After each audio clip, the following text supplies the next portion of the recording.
নমস্কাৰ সকলোলৈকে ইংৰাজী নৱবৰ্ষৰ শুভেচ্ছা জ্ঞাপন কৰিছোঁ। যোৰহাটৰ কৰ্মচাৰী পৰিষদৰ সাধাৰণ সভাৰ সামৰণি NPS UPS বিকল্প হ'ব নোৱাৰে পুৰণি পেঞ্চন ব্যৱস্থাৰ। শিক্ষকৰ আৰ্জিত ছুটি সন্দৰ্ভত চূড়ান্ত কাৰ্যকৰী ব্যৱস্থা গ্ৰহণৰ আহ্বান।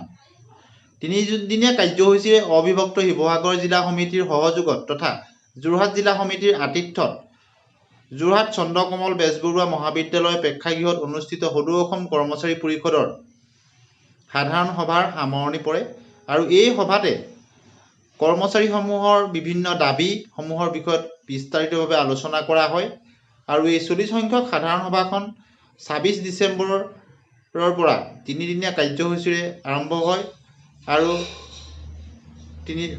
অৱশেষত 28 ডিচেম্বৰত সামৰণি পৰে। অসমৰ 52খন সাংগঠনিক জিলা সমিতি আৰু 80টা অন্তৰ্ভুক্ত সংস্থা সংঘৰ 2 সহস্ৰাধিক প্ৰতিনিধিৰ উপস্থিতিত কৰ্মচাৰী সমাজৰ দীৰ্ঘদিনীয়া সমস্যাসমূহৰ লগতে সাম্প্ৰতিক সময়ত উদ্ভৱ হোৱা জ্বলন্ত সমস্যাসমূহ সন্দৰ্ভত সভাত বিতংকৈ আলোচনা কৰা হয়। অসমৰ প্ৰায় 4,50,000 শিক্ষক কৰ্মচাৰী বিষয়া আৰু শ্ৰমিকৰ আশা আকাংক্ষা তথা আৱেগৰ ঐক্যবদ্ধ প্ৰতিভূ সদৌ অসম কৰ্মচাৰী পৰিষদৰ মজিয়াত কৰ্মচাৰী সমাজৰ সুৰক্ষিত ভৱিষ্যতৰ বাবে দিশ নিৰ্ণয় কৰা হয়। অষ্টম দৰমহা আয়োগ আগন্তুক ভোগালী বিহুৰ পূৰ্বে গঠন কৰি কাম কাজ কৰিবলৈ পৰিষদে দাবী উত্থাপন কৰে।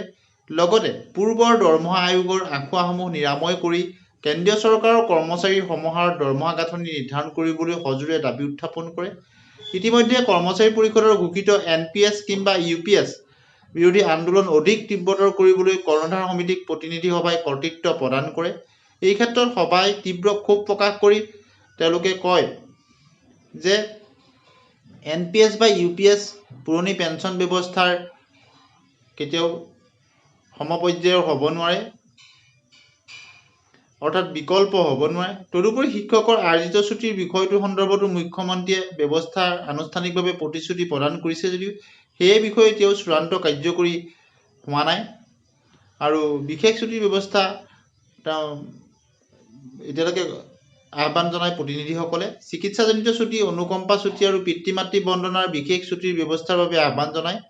পৰিষদে গ্ৰহণ কৰা আন এক সিদ্ধান্ত অনুসৰি নগদবিহীন যি মুখ্যমন্ত্ৰীৰ লোকসেৱক আৰোগ্য যোজনাত বহিঃবিভাগকো সামৰি ল'বলৈ চৰকাৰক দাবী জনায়। বিভাগৰ যি চিকিৎসাসমূহ তাকো সামৰি ল'বৰ কাৰণে দাবী জনায়। তদুপৰি মহিলাসহ সকলো শিক্ষক কৰ্মচাৰীৰ অৱসৰপ্ৰাপ্ত শিক্ষক কৰ্মচাৰীসকলক এককালীন আৰ্থিক সাহায্য প্ৰদান কৰা, বেতন সুৰক্ষাসহ সকলো শিক্ষক কৰ্মচাৰীৰ চাকৰি নিয়মীয়া কৰা, অস্থায়ী শিক্ষক আৰু কৰ্মচাৰীৰ চাকৰি নিয়মীয়া কৰা, আৰ্থিক সুবিধাসমূহ সকলো কৰ্মচাৰীক দিয়া, পদোন্নতি দিয়াকে ধৰি বিভিন্ন দাবী সমস্যা সমাধানৰ প্ৰস্তাৱ গ্ৰহণ কৰা হয়। সদৌ অসম কৰ্মচাৰী পৰিষদত 40 সংখ্যক বাৰ্ষিক অধিৱেশনৰ সামৰণি। তীব্ৰতৰ হ'ব NPS UPS বিৰোধী আন্দোলন। অষ্টম দৰমহা আয়োগ গঠন কৰিবলৈ দাবী। গতিকে অষ্টম দৰমহা আয়োগ ভোগালী বিহুৰ পূৰ্বে গঠন কৰিবলৈ কাম কাজ আৰম্ভ কৰিবলৈ চৰকাৰক দাবী উত্থাপন কৰিছে সদৌ অসম কৰ্মচাৰী পৰিষদে।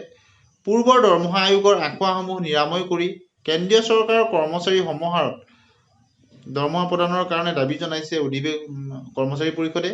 আৰু কৰ্মচাৰী পৰিষদৰ যোৰহাট জিলাৰ আতিথ্যত অবিভক্ত শিৱসাগৰ জিলাৰ সহযোগত চন্দ্ৰকমল বেজবৰুৱাৰ বাণিজ্য মহাবিদ্যালয় প্ৰেক্ষাগৃহত তিনিদিনীয়াকৈ অনুষ্ঠিত সদৌ অসম কৰ্মচাৰী পৰিষদৰ অধিৱেশনত সামৰণি পৰে আৰু অধিৱেশনত কৰ্মচাৰী সমাজৰ দীৰ্ঘদিনীয়া সমস্যাসমূহৰ লগতে সাম্প্ৰতিক সময়ত উদ্ভৱ হোৱা জ্বলন্ত সমস্যাসমূহৰ সম্পৰ্কে আলোকপাত কৰা হয়।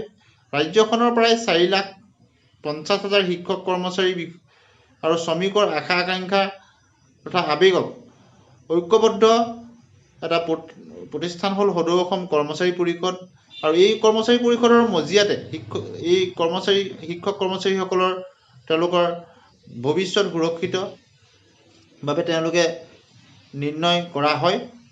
ইফালে প্ৰতিনিধি সভাত বহুকেইটা সিদ্ধান্ত গ্ৰহণ কৰা হৈছে। সদৌ অসম কৰ্মচাৰী পৰিষদৰ সভাপতি দীপেন শৰ্মাৰ সভাপতিত্বত অনুষ্ঠিত প্ৰতিনিধি সভাই ইতিমধ্যে কৰ্মচাৰী পৰিষদে ঘোষণা কৰা NPS UPS বিৰোধী আন্দোলন তীব্ৰতৰ কৰিবলৈ কৰ্ণধাৰ সমিতিক কৰ্তৃত্ব প্ৰদান কৰিছে আৰু সভাখনত কৰ্মচাৰীসকলৰ ভৱিষ্যত জীৱনৰ বাবে মত পোষণ কৰি ক্ষোভেৰে কয় যে কোনো কাৰণতে NPS বা UPS OPS অৰ্থাৎ পুৰণি ব্যৱস্থাৰ সমপৰ্যায় হ'ব নোৱাৰে। লগতে মাষ্টাৰ ৱৰ্কচাৰ্জ আৰু টিউটৰসকলৰ চাকৰি নিয়মীয়া কৰা, এইসকল মৃত আৰু অৱসৰপ্ৰাপ্ত শিক্ষক কৰ্মচাৰীসকলক এককালীন আৰ্থিক সাহায্য প্ৰদান কৰা, বেতন সুৰক্ষা সহ সকলো শিক্ষক কৰ্মচাৰীৰ চাকৰি নিয়মীয়াকৰণ কৰা, অস্থায়ী শিক্ষক আৰু কৰ্মচাৰীৰ চাকৰি নিয়মীয়া কৰা, আৰ্থিক সুবিধাসমূহ সকলো কৰ্মচাৰীৰ প্ৰদান কৰা, পদোন্নতি দিয়াকে ধৰি বিভিন্ন দাবীসমূহ সমাধানৰ বাবে প্ৰস্তাৱ গ্ৰহণ কৰে। আনহাতে নগদবিহীন চিকিৎসা সেৱাৰ জৰিয়তে চিকিৎসালয়ৰ প্ৰকৃত ব্যয় বহিঃ বিভাগসমূহ মুখ্যমন্ত্ৰী বিনামূলীয়া চিকিৎসা জন আৰোগ্য যোজনাত সামৰি লোৱাৰ বাবে প্ৰস্তাৱ গ্ৰহণ কৰা হয়। প্ৰতিনিধি সভাত চিকিৎসাজনিত ছুটি, অনুকম্পা ছুটি আৰু পিতৃ মাতৃৰ মৃত্যুত বিশেষ ছুটিৰ ব্যৱস্থাৰ বাবে আহ্বান জনায়। আনহাতে কৰ্মচাৰী পৰিষদৰ পৰৱৰ্তী অধিৱেশনৰ বাবে একাধিক জিলাই আমন্ত্ৰণ জনোৱাত প্ৰতিনিধি সভাই স্থান নিৰ্ধাৰণ নকৰি কৰ্ণধাৰ সমিতিক সিদ্ধান্ত ল'বলৈ কৰ্তৃত্ব দিয়ে।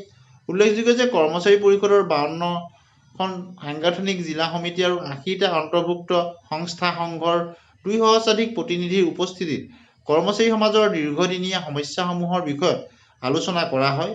প্ৰতিনিধি সভাখনত সভাপতি দীপেন শৰ্মা, সম্পাদক প্ৰধান পংকজ বৰ্মন, উপসভাপতি প্ৰদীপ ৰাজখোৱা, কুমুদ কটকী, শৰৎ দাস, প্ৰসন্ন বৰুৱাকে ধৰি যুটীয়া সম্পাদক তথা বিষয়ববীয়াসকলে অংশগ্ৰহণ কৰে। ভিডিঅ'টো শেষলৈকে চোৱাৰ কাৰণে ধন্যবাদ।